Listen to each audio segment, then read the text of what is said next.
J'étais là de n'être que moi-même. J'étais là de l'image de Romain Gary qu'on m'avait collée sur le dos une fois pour toutes depuis 30 ans.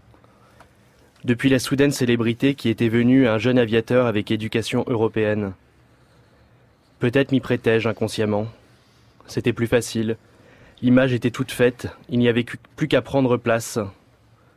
Cela m'évitait de me livrer. Il y avait surtout la nostalgie de la jeunesse, du début, du premier livre, du recommencement. Recommencer, revivre, être un autre fut la grande tentation de mon existence.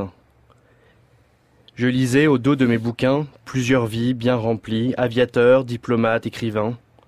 Rien, zéro, des brindilles au vent. Toutes mes vies officielles étaient doublées, triplées par bien d'autres plus secrètes. Mais le vieux coureur d'aventure que je suis n'a jamais trouvé d'assouvissement dans aucune. La vérité est que j'avais été profondément atteint par la plus vieille tentation protéenne de l'homme, celle de la multiplicité.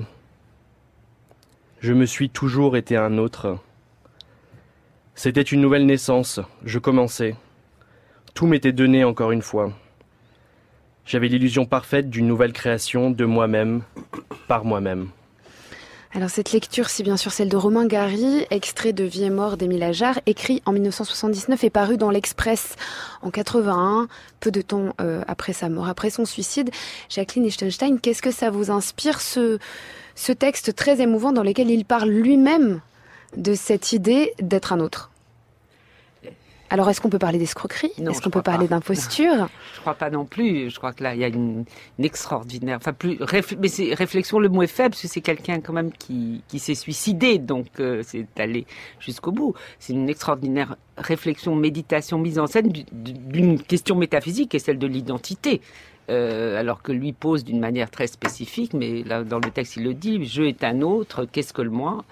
Et ce côté comme ça, personnalité multiple, est tout à fait fascinant parce que j'étais frappée, j'avais oublié ce texte, qu'il emploie l'image de Proté. Or, c'est une image qu'on a constamment employée à propos des grands artistes et à propos des faussaires en art, c'est-à-dire leur capacité à endosser des personnalités artistiques diverses, c'est-à-dire Pendant que je peins, je suis Gauguin, je suis Rubens.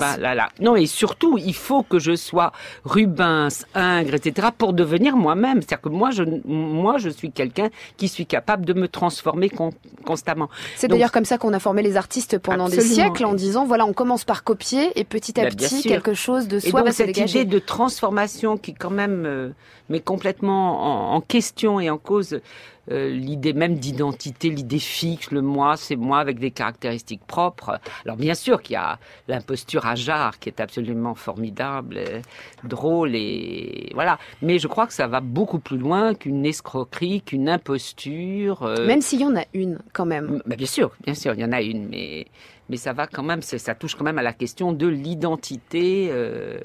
Et je pense que le fait qu'il était juif n'est pas sans rapport avec ce trouble quant à l'identité qui habitait, parce qu'il a écrit un texte magnifique qu'on cite pas souvent, qui est, je crois, les mémoires de Gengis Khan, où il serait,